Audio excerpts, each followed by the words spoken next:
নমস্কার বন্ধুরা, education culture YouTube চ্যানেলে তোমাদের স্বাগত।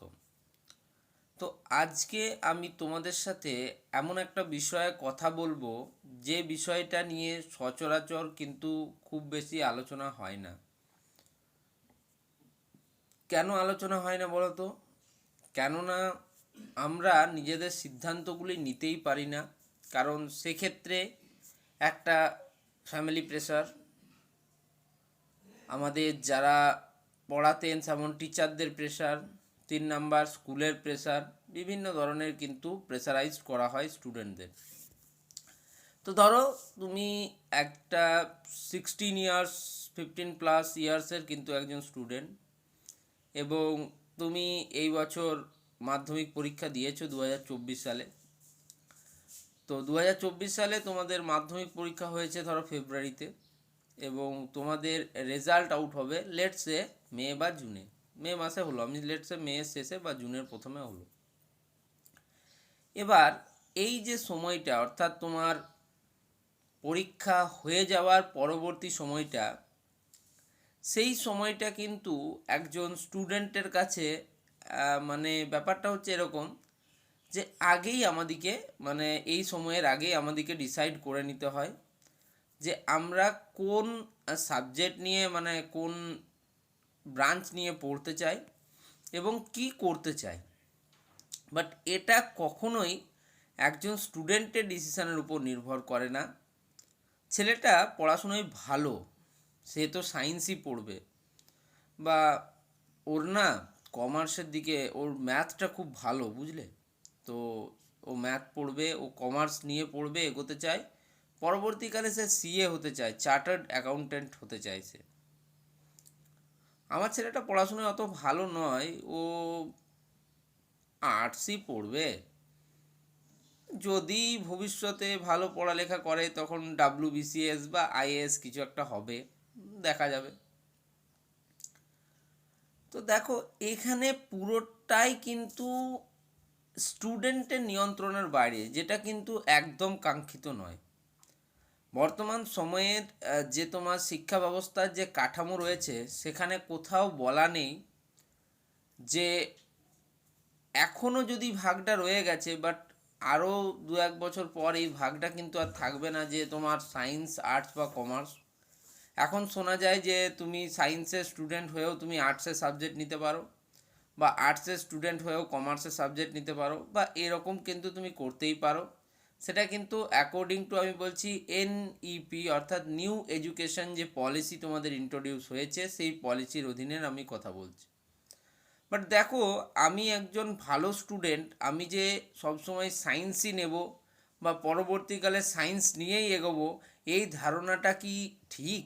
বা ধরো তোমার সায়েন্স সত্যিই ভালো লাগে, হ্যাঁ, তোমার ধরো ফিজিক্সের বিভিন্ন যে ঘটনাবলী জানতে তোমার খুব ভালো লাগে, তুমি দুটো মানে বিভিন্ন নির্দেশক নিয়ে, বিভিন্ন কেমিক্যাল নিয়ে এক্সপেরিমেন্ট করতে ভালো লাগে, ম্যাথামেটিক্সের ত্রিগোণমিতি পোর্শনটা তোমার খুব ভালো লাগে, তুমি ভাবছো ওটা নিয়ে ভবিষ্যতে এগোতে চাও, সেক্ষেত্রে আমি বলবো you are very good condition, এবং তুমি খুব সুন্দরভাবে কিন্তু সায়েন্স নিয়ে নাও। বাট ধরো তোমাকে জোর করে কোনো একটা বিষয় দেখিয়ে তোমাকে যদি সায়েন্সে অ্যাডমিশান নেওয়ানো হচ্ছে, দ্যাট ইজ ভেরি প্রেসারাইজড কিন্তু স্টুডেন্টদের করা হচ্ছে। কারণ সত্যি বলতে গেলে মাধ্যমিকের সায়েন্সের সিলেবাস এবং ক্লাস 11-12 সায়েন্সের সিলেবাসের মধ্যে বিস্তর তফাৎ। আকাশ জমিন বলে একটা কথা বলে, সেই আকাশ জমিনের কিন্তু তফাৎ তোমরা এখানে পাবে।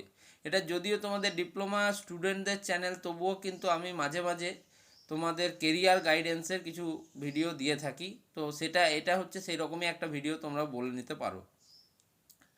তো আমি বলবো যে তোমার ধরো তুমি ভালো স্টুডেন্ট, তোমার আর্টস ভালো লাগে, তুমি খুব সুন্দরভাবে যেতে পারো।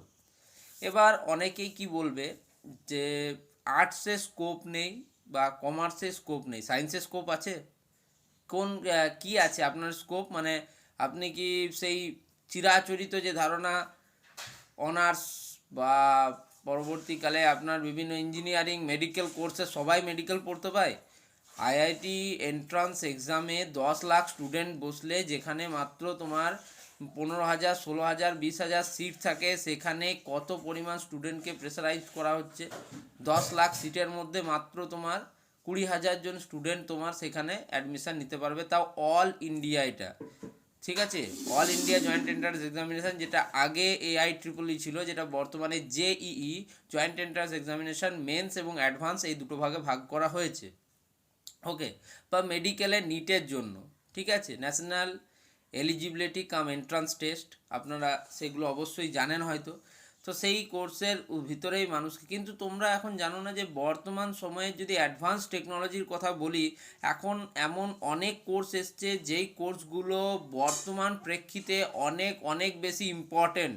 শুধুমাত্র জব পাওয়ার জন্য ডিপ্লোমা বা ITI করতে হবে, বা শুধুমাত্র আর্টস নিয়েছি বলেই আমি WBCS IAS-এর জন্য প্রিপারেশান নেব, UPSCর জন্য প্রিপারেশান বা গভর্নমেন্ট সার্ভিস সবসময় করব, এমনটা তো নয়। ওকে, এই ভিডিওটা আমি একজন জেনারেল পার্সপেক্টিভ ক্যান্ডিডেটের থেকে বলছি, যেখানে তোমরা বুঝতে পারছো, তোমরা কম্পিটিশানগুলো একটু রিকগনাইজ করো অ্যান্ড দেন তারপরে বলো যে আমার ছেলে এই ফিল্ডে যেতে চাইছে এই কারণের জন্য। তুমি মাধ্যমিক পাস করার পর মোর দ্যান 600 নাম্বার পেয়ে ধরো মাধ্যমিক পাস করলে, দেন কিন্তু তুমি 11-12-এও ভালো রেজাল্ট হলেন, দেন তুমি একটা প্রাইভেট ইঞ্জিনিয়ারিং কলেজে কিন্তু অ্যাডমিশান নিলে, সেক্ষেত্রে তোমার 4 বছরের টোটাল কস্ট যেটা দাঁড়ালো সেটা হচ্ছে তোমার 4 লাখ বা 5 লাখ বা 6 লাখ হোয়াট এভার, সেটা কিন্তু একটা কস্ট দাঁড়ালো। তাহলে সেটাই যদি করাতে হতো তাহলে কিন্তু কি তোমার এই প্রসেসটাই ফলো করতে হতো? তার তো কোনো ডিটেলড মানে নেই। তো এই জিনিসগুলো একটু কিন্তু অনেকটা বোঝার দরকার আছে, এবং যে ফিল্ডে যার মনে হচ্ছে যে সাকসেস সে পেতে পারে, তার ইচ্ছে রয়েছে, সেই ফিল্ড অনুযায়ী আমি বলবো যে এগোনোটা খুব ভালো হয় আশা করি। তো যারা বিভিন্ন অভিভাবকরা রয়েছেন, যারা টিচাররা রয়েছেন, তারাও কিন্তু বুঝবেন যে এই বিষয়গুলো হ্যাঁ বর্তমান পরিপ্রেক্ষিতে দাঁড়িয়ে প্রত্যেকটা জিনিসের খুব ইম্পর্ট্যান্ট রয়েছে।